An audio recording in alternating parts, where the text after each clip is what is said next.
is greatest when you talk about human genetics. The concern has grown recently more due to direct consumer testing that has occurred, because now the companies, they come and they offer not only to the patients but also to the general obstetricians, and also the like pediatricians. So the clinicians are also involved in giving these testing recommendations. So the challenges is are more now, and it is more because of ART and the embryo manipulation that is going on. Then the DNA testing technology also has improved so much, so that we have so much of information coming out of it, that we have to really know something to fish out things what are important for us. So it is the problem of knowing more than what we really require. And then the gap between the clinical routine testing and research has greatly narrowed down. So now we have something called ethical, legal, and social issues that are there even in research as well as in clinical genetics, and that we need to address and know something about. So if you just see this picture I've taken from the Human Genome Project's timeline. So it started in 1990 and it ended well before its planned time of completion in 2003. And we could sequence 90% of the genes. So just if you will pay attention, you will see that the ELSI program, they have dedicated so much budget to it, and they have really paid attention to the ethical, legal, and social issues involving the genetic research that was going on. So it is really a very important part of the whole research and the clinical genetics. So what is genetics? Genetics is a study of genes and their roles in inheritance. This is one line genetics in one line. But what is genomics? Genomics is study of this gene, this DNA in relation to the environment. When you look at the environment and also people in between people. So the study of interaction of genes with each other and with the environment is genomics. Now, what are the genetic tests?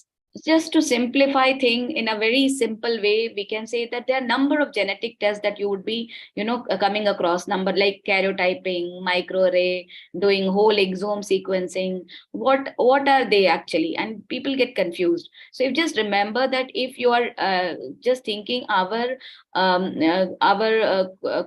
chromosomal structure, or chromosomal, the nuclear chromosome that we have, to be akin to a book. Then if you're looking at the chapters, if some chapter of the book is missing, if you can identify that is akin to knowing about the karyotype. So karyotype gives a very broad basic information about some whole chapter being missing from the book. If you want to know what is microarray, then maybe some pages of that chapter are missing. You will come to know by looking at the microarray. And if you will go on to know what is whole exome sequencing or what is a gene testing, then you have to look at the letters of that chapter. So if you remember this, that how do we actually think about these tests in relation to what you see in a book, then you will always remember what is what.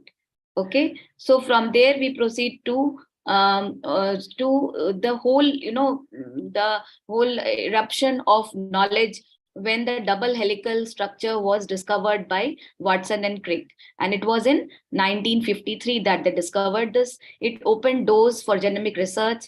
And after Human Genome Project, as I have already said, it became a fast emerging field. And there was such a lot of implications involved. And the need for ethics in genetic field was all the more needed when these new developments started. So what is ethics? Ethics is a branch of knowledge that deals with moral principle. We have to understand that moral principle is the only thing that is important here. So moral principle, which is in turn relates to principles of right and wrong, principles of justice, and the standards of behavior. So this is what is ethics.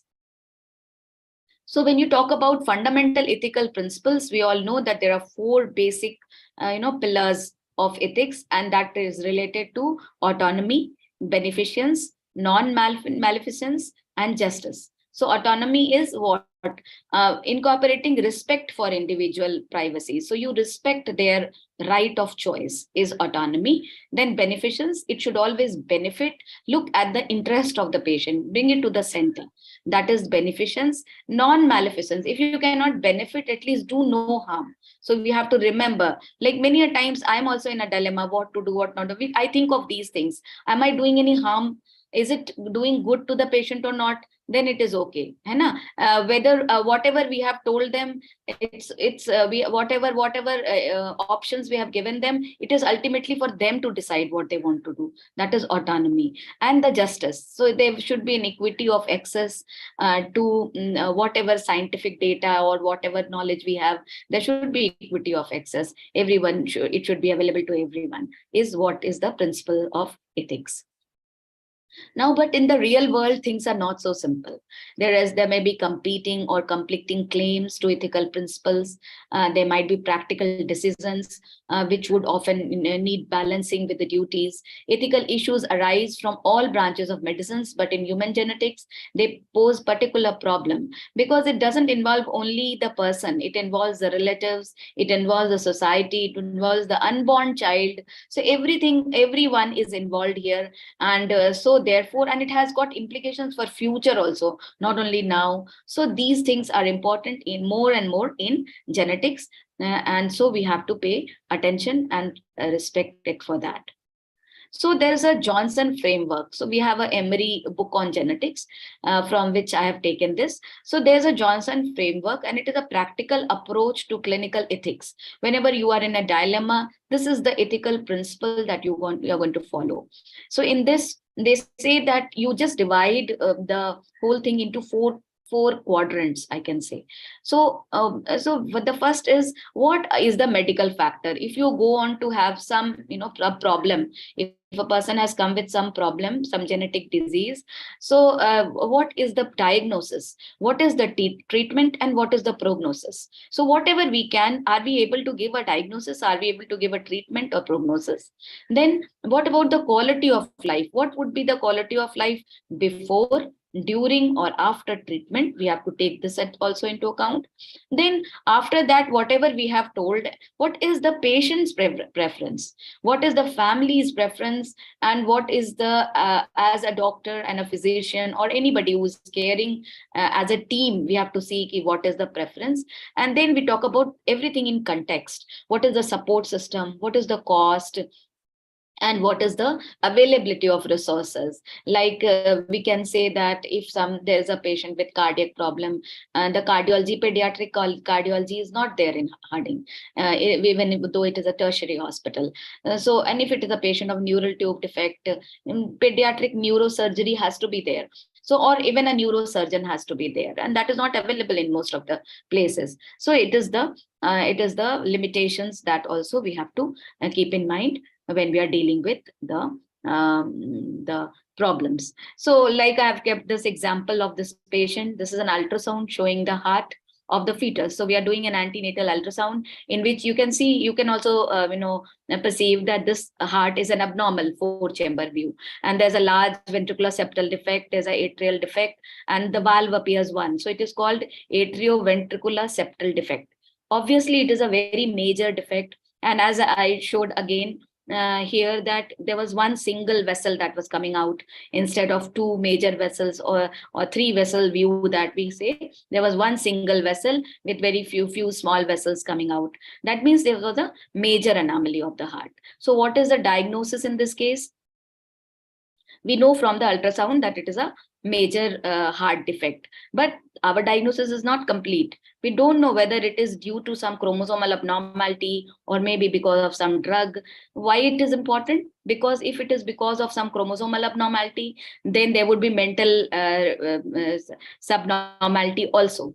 Or if there are some other defects also associated, it might be if it is a syndromic case. So we need to know the diagnosis. Why? Because we need to prognosticate. So this patient had come at 23 weeks. We have to remember this also, because we have an MTP Act which is allowing termination up till 24 weeks. So we have 1 week time till we have to decide. And if we are thinking of doing some test in order to give some diagnosis, the tests take time and it takes money. So we have to take all these into consideration.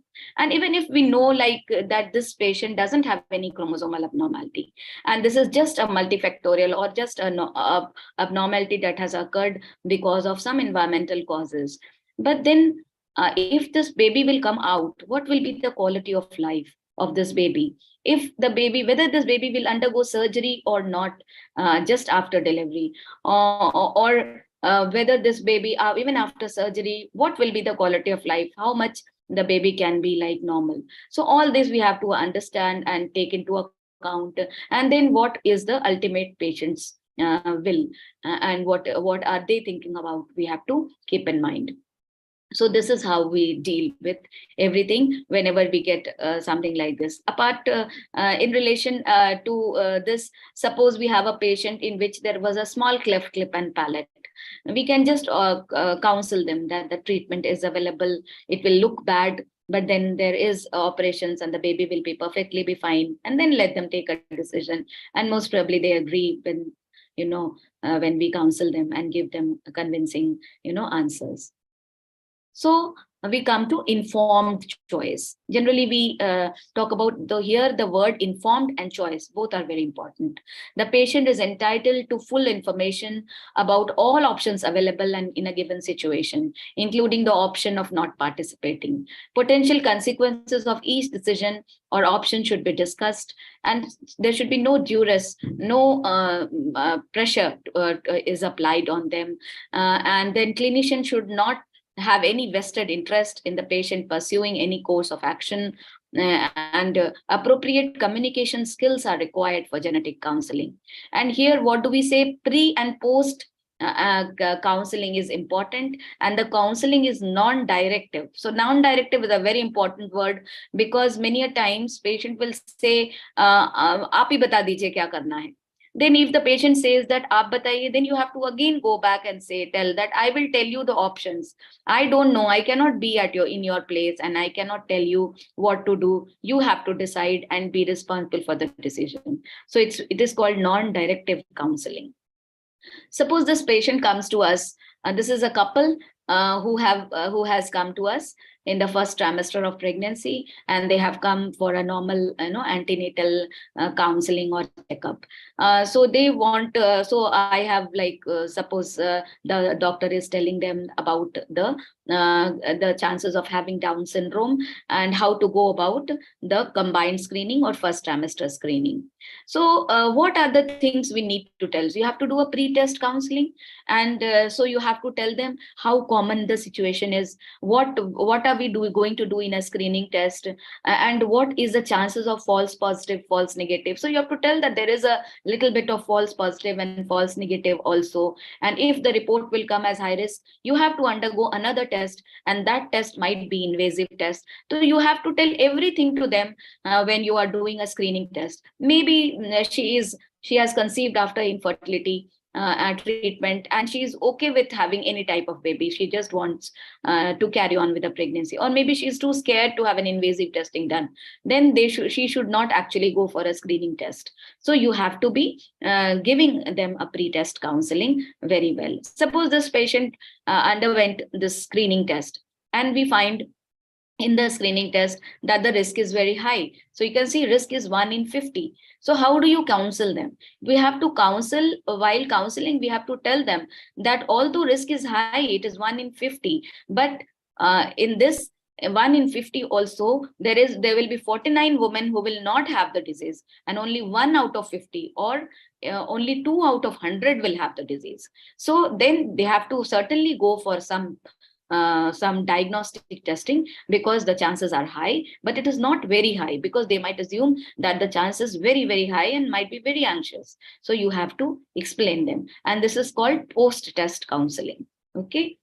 So now this patient has come to us after the testing, and you are going to tell them about what are the different options. So there's an option of non-invasive prenatal testing also.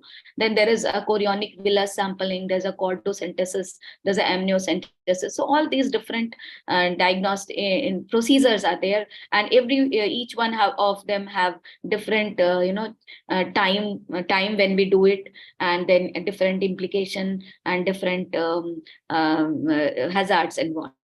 So the risk of the fetus being affected, the natural course and prognosis of the disorder needs to be told. Time required till the report comes is very important. Like in the earlier case, she had come at 23 weeks. So I would have gone for fish fluorescent in situ hybridization rather than going for a karyotyping, which would take a 3 weeks time. So I would probably do both. Or if it was a cardiac defect, I would do a microarray. So, and the cost will differ in each. So I have to balance everything, tell them everything, and then tell them what they want, and also see what is their actual anxiety and accordingly inform them. And they have to also be told about any limitations due to lab error. So these are the important things. And then, the prenatal diagnosis, the word, as I've already told you, the different interventions that we do. Even an ultrasound is a prenatal diagnosis. And now the problem here is that we are doing a lot of, the good machines have come. We are knowing a lot of things. And when we know a lot of things, we know minor defects also. And then we give patients so much of anxiety regarding what to be done. So after that, we need to really counsel them properly that exactly what should be the further course of action.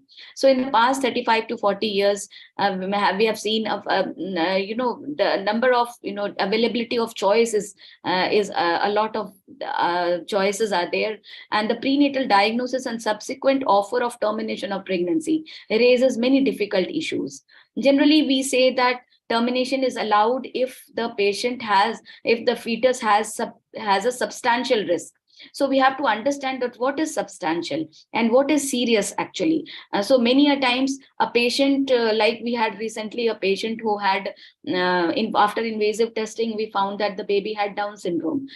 Because of the religious reasons, they said that no, they don't want termination. And they said that I have seen some of my neighbors having a baby with developmental delay, and we are okay with that, and we don't want. So we had to respect their decision. So what is actually serious it differs from patient to patient.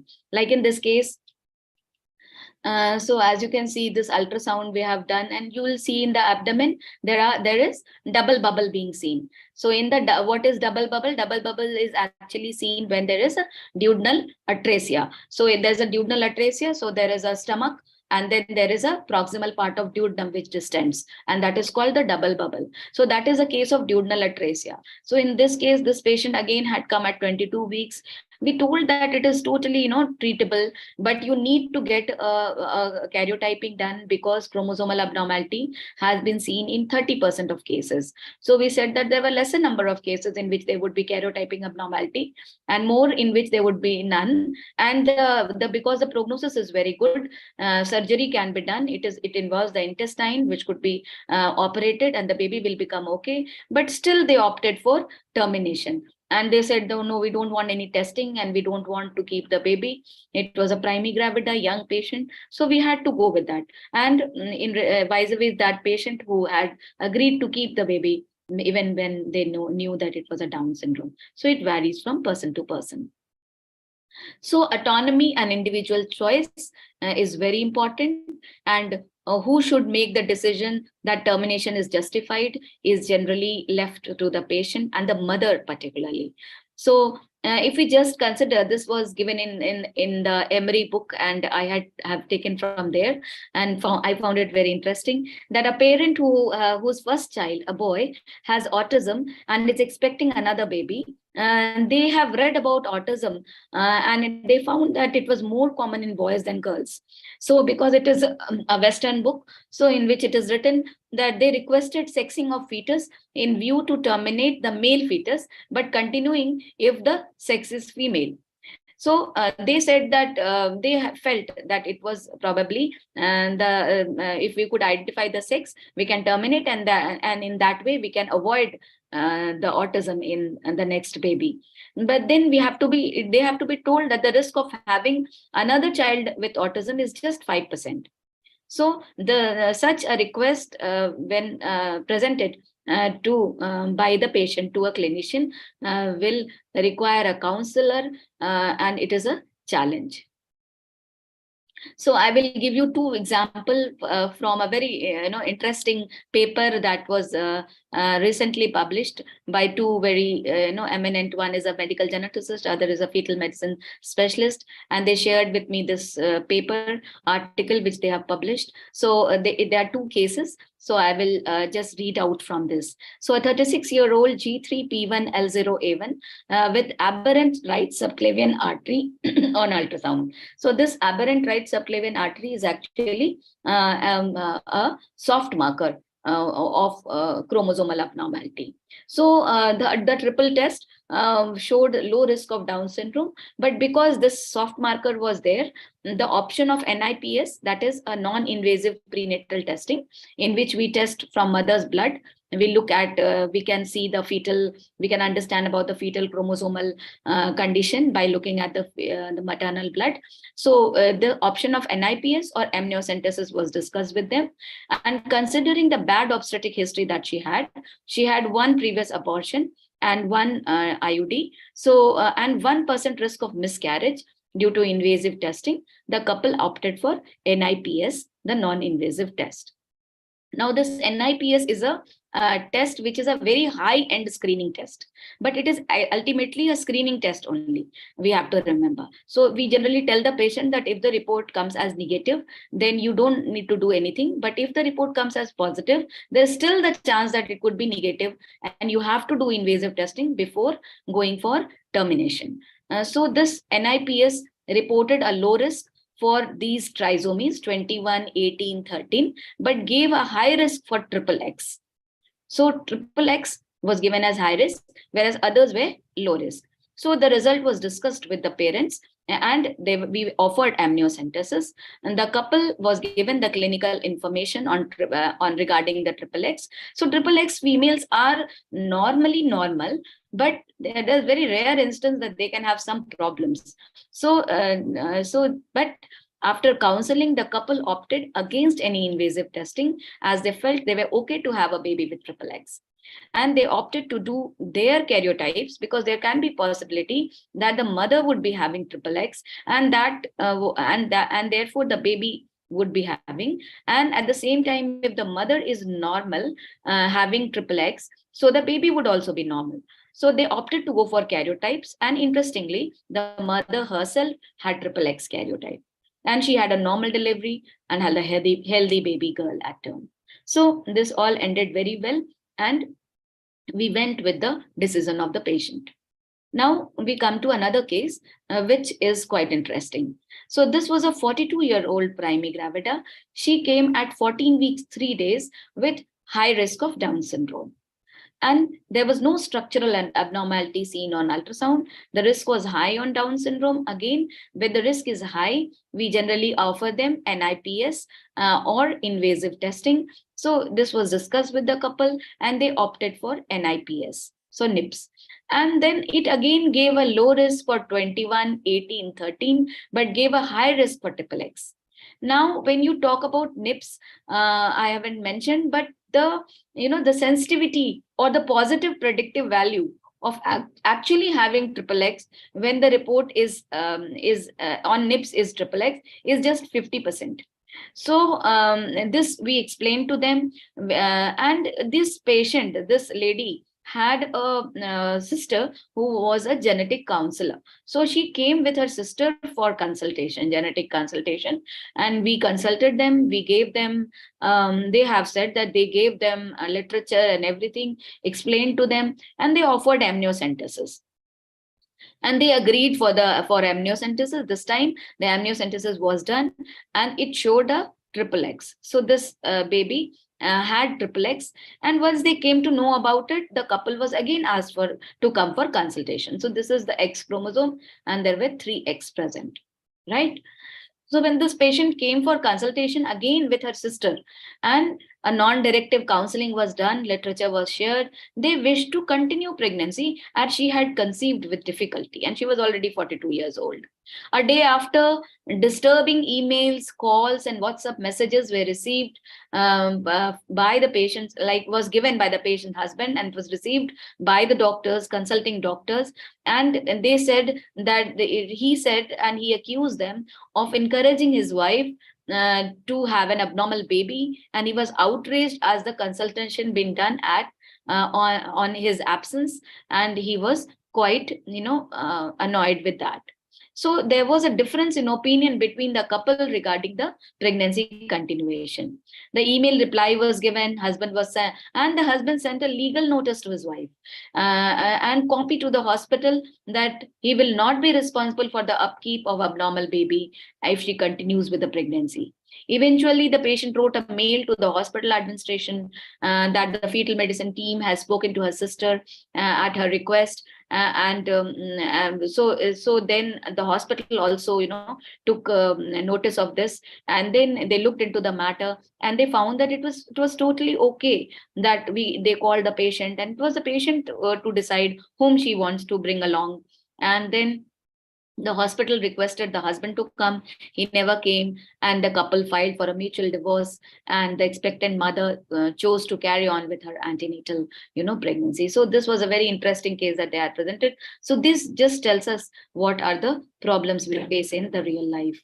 So, as I've already said, the genetic counseling has to be non-directive, and it should be non-judgmental, and the communication process whereby the factual knowledge is imparted to facilitate informed personal choice is what do we call as genetic counseling.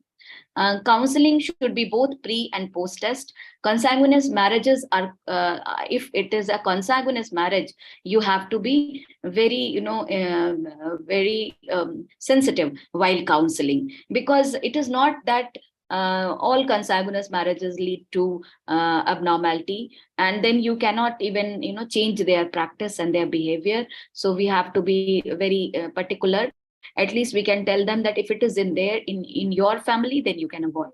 So you can just draw appropriate pedigrees so that it can reveal a lot, and it can let patients also understand a lot.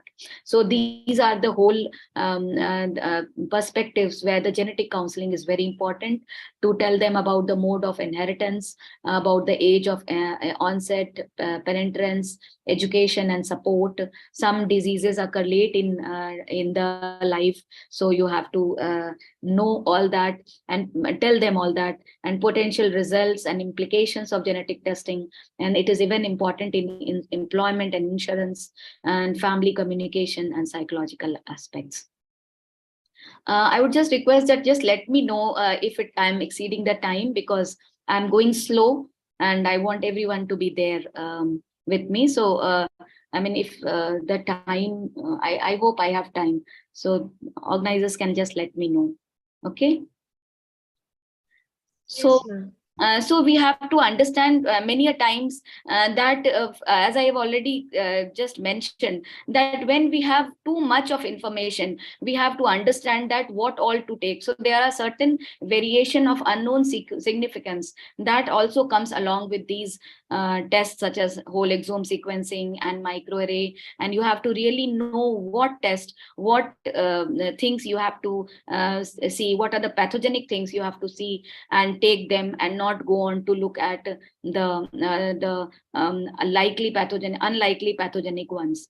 Okay, so these are certain things that are important. Then about the prenatal diagnosis of multifactorial disorder. So many a times multifactorial disorders such as schizophrenia or even autism, for instance, it can be a multifactorial also sometimes. And then such as depression. In this, the counseling and the ethical principles become all the more, very it becomes very complex.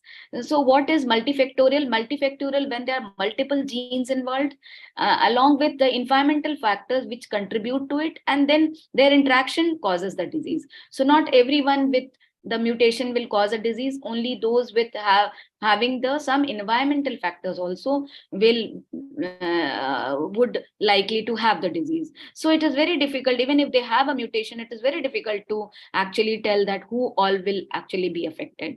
And so we have to remember that mutations or polymorphism in such genes are likely to confer a risk to the fetus that will that the disease will develop as an that the fetus will develop as an adult, and the individual will might be affected, might not be affected also.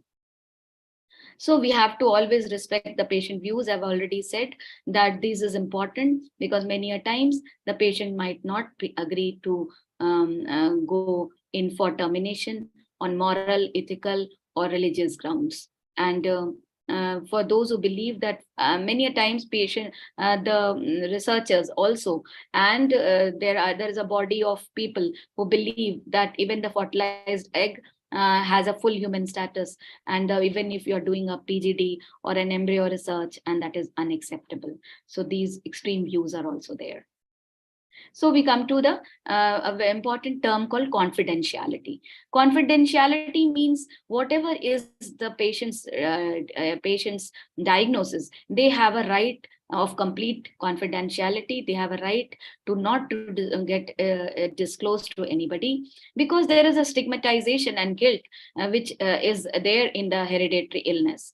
Normally what happens, I've kept this as an example, because many a times, like if suppose it is a case of Duchenne muscular dystrophy, you know that the mother would be an obligate carrier here, because three the male children have been affected. But still, when she becomes pregnant and we are taking blood, we are going to take blood from both parents, because we don't want to discriminate at that point and tell them that it can be like most of the times they might understand that it is female, but in our counseling we don't reveal it so much, because the women can have the guilt.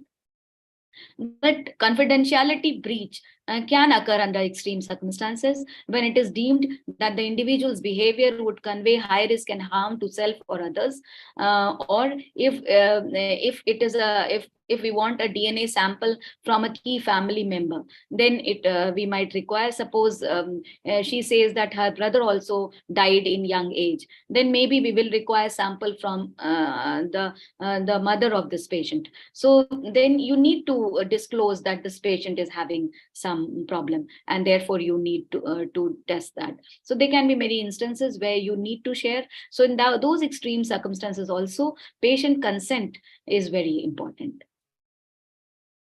Then universality is also important. So just in the borderline of confidentiality and right of the patient comes universality. So in universality, you have to understand that much of the traditional medical ethical thinking has upheld the autonomy of the individual as paramount. But when we talk about any abnormality occurring where you need that information to treat other people, there you need to know and share. Many a times you need to share the disease, the phenotype, so that you can correlate a genotype and phenotype and know that the next time if somebody if you see the ultrasound picture, this patient might have some other problem that you have diagnosed in the other person or not.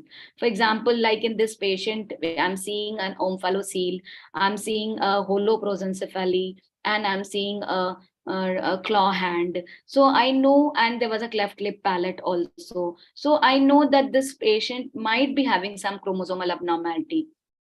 So in why I've kept this, because this patient, this was a third baby, And she said that I don't want any further children, so I don't want any further testing. So we said, okay, we will take your are you agreeing to this, that we will take your amniotic fluid sample and we will test, and we will not you don't have to spend anything, and we will just try to understand that why this has occurred. So then she agreed for that. So suppose so it was unethical to ask her to spend money and get her tested, because we have a lab of our own, a genetic lab, so we could do karyotyping, and we found that it was this patient was having trisomy 18. So this is how we try, and I'm sorry I haven't put the picture of that baby who had this abnormality. So then we, although it didn't help any purpose for that patient, but it helped us in understanding the phenotype and genotype correlation, and maybe in the next patient we will know and we can manage the better. Oh yeah, I have the picture. So this was the baby which who had an omphalocele and a polydactyly and a median cleft. So this patient had, we even did an autopsy in this patient. So there was a fused brain. As you can see, there is no FARCs over here. And this was a holoprosencephaly. And this patient had trisomy 13. I'm sorry, I told 18. So this patient had trisomy 13, and it is typical of trisomy 13. So we come to next thing is after fetus and pregnancy, we come to predictive testing in childhood. So what are the problems here? So parents might sometimes wish to know if the child has some autosomal recessive disorder, some carrier. What is the carrier status of that patient? So for example, like if a patient is having say one child, one girl who is okay, and then another baby who was having a thalassemia major, and this baby, we came to know that this baby has thalassemia major, and we have terminated the pregnancy. The next baby she has is a normal pregnancy. So in this case, maybe later on in her later on in life, she wants to know what is the status of the first baby, whether she is autosomal whether she is a carrier or not. So in that case, we need to do testing of this child. So are we allowed to do testing of this child? It is not until and unless the child has become an adult and is going to give her own consent. So it says that you it infringes on the child's own future autonomy, and testing should be delayed until the child reaches the age at which she can make her own informed decision, and predictive testing could directly benefit. So in cases in which it directly benefits the child, then it is allowed. For example, say a patient is having familial hypercholesterolemia, then if we know early in childhood or in later in childhood, before developing hypercholesterolemia, we can change lifestyle and would improve. So it depends upon certain circumstances that we can do, otherwise we should refrain from doing. Then there can be certain situation where testing could be implicated to a immediate family member, and that is also called testing by proxy. So Emery gives a very good example to make us understand how it is important.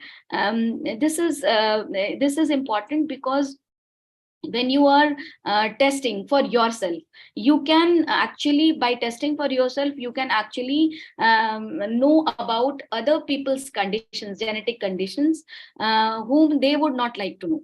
So they say that a positive test result of an individual can have a major implication for close antecedent relatives who may not wish to know the status. So a young man of 20 years requests a predictive testing for Huntington's disease before starting his family. His fears are based on the confirmed diagnosis of 65-year-old paternal grandfather.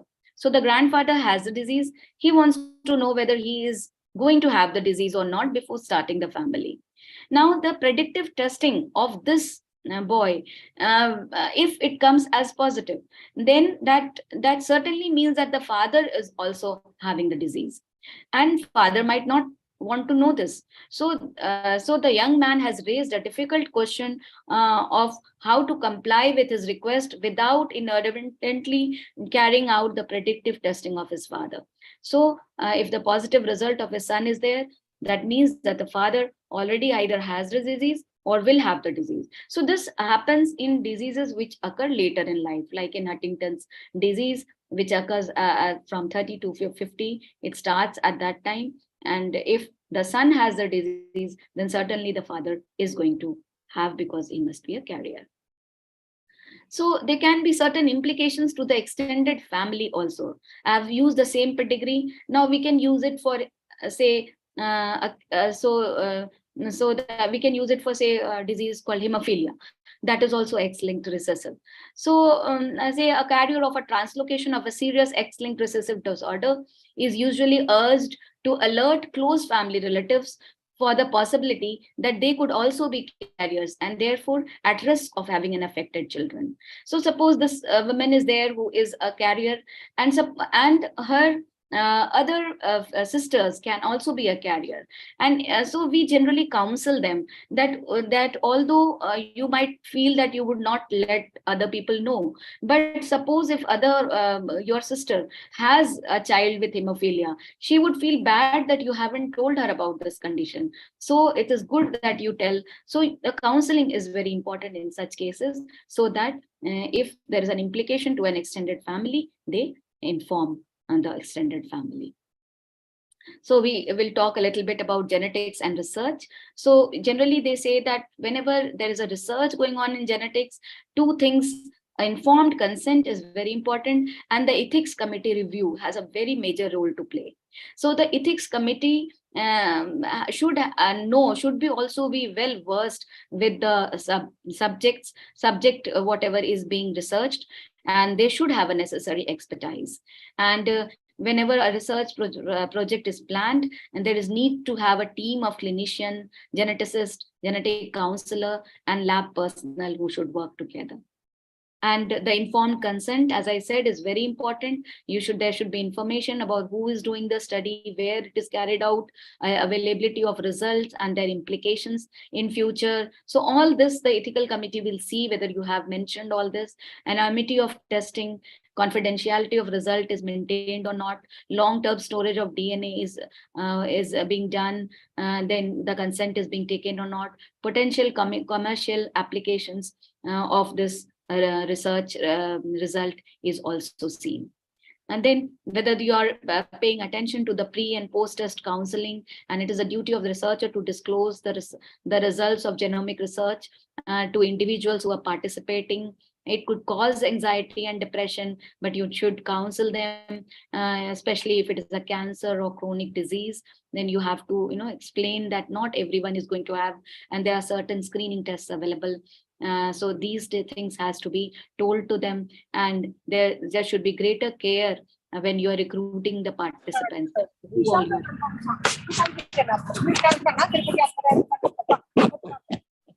So there are certain questions that need to be answered by the researcher. And these questions are generally pertaining to the patient's interest.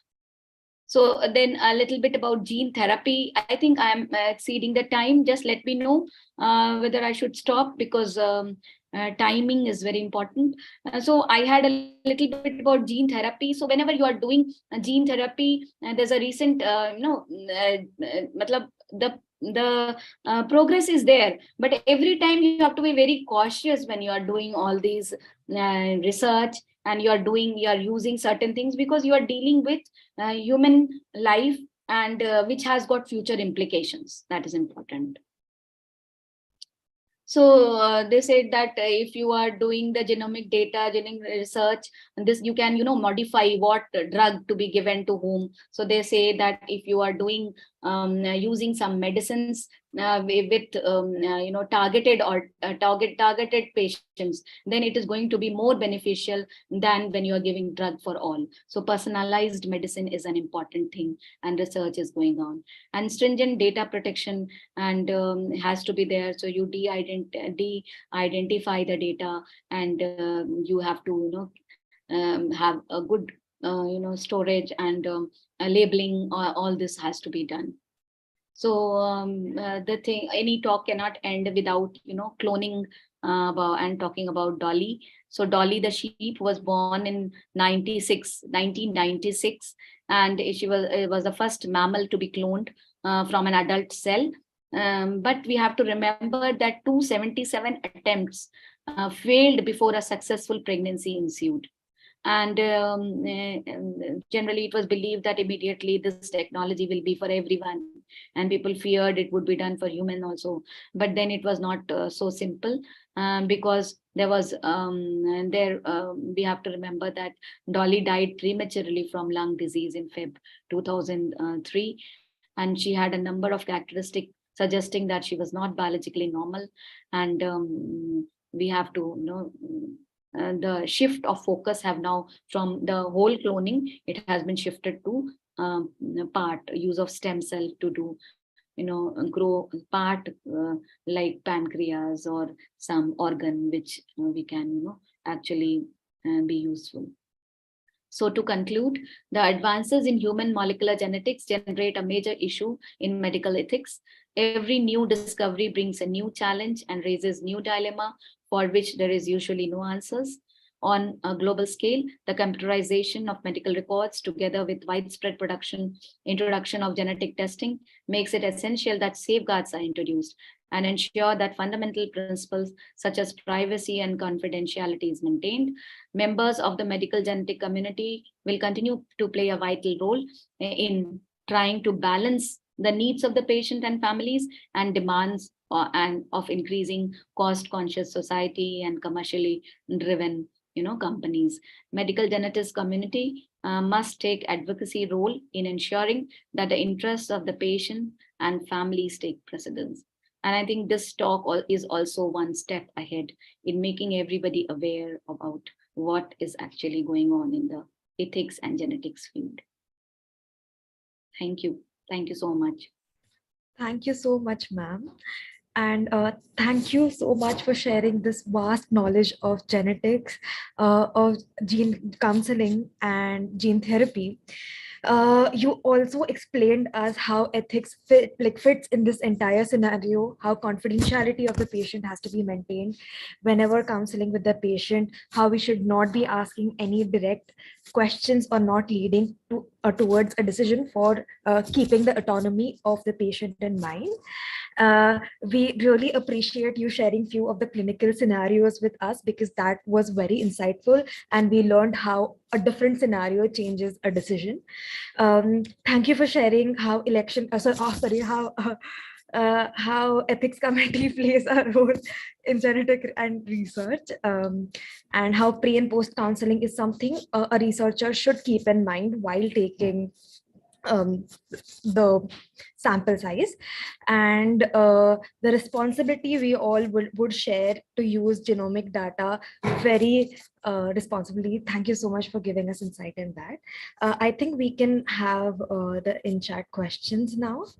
There are a few, if I have not.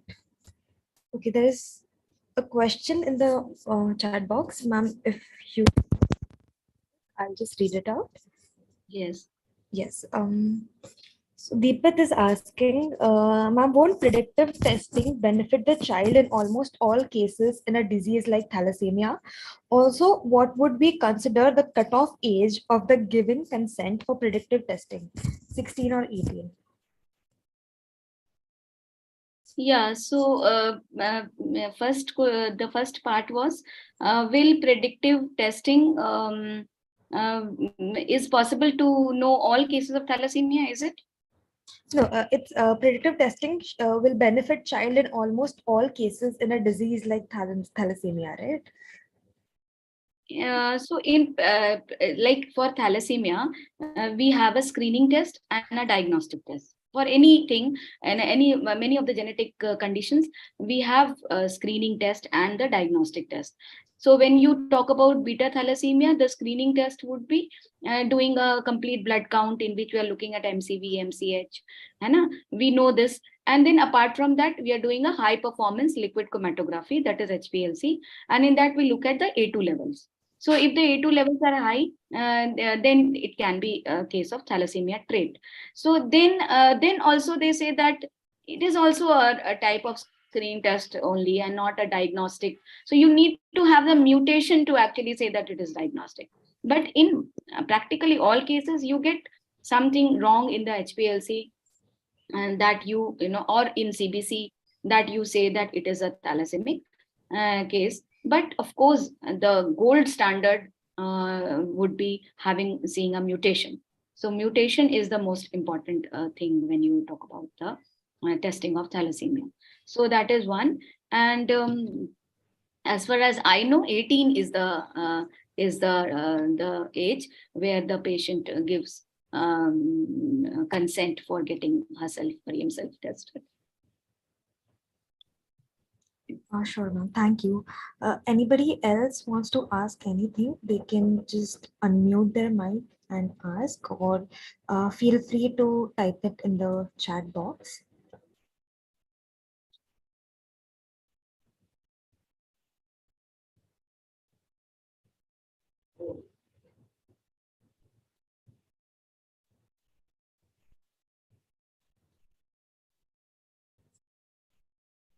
Ma'am, by the time people type in their questions, we would like request everyone to kindly switch on their cameras so that we can click a short picture with you.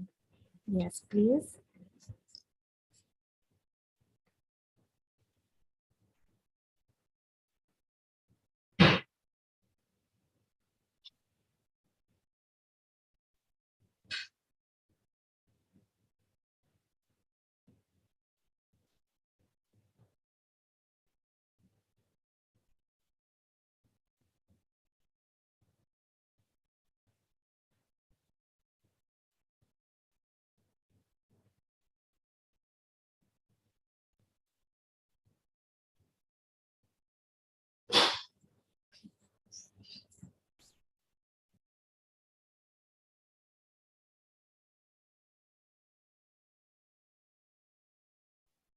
Jenny, will you be clicking?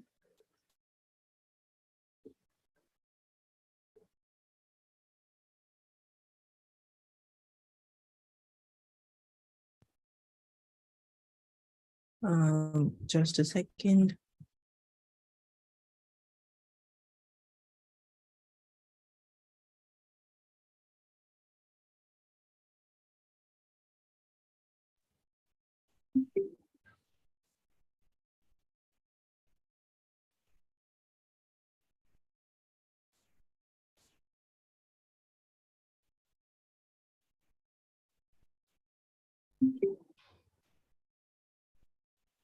Thank you, Chanel.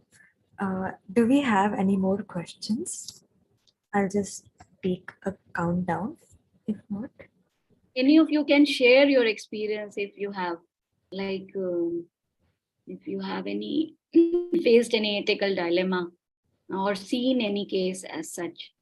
Although you all must not have had so much of exposure.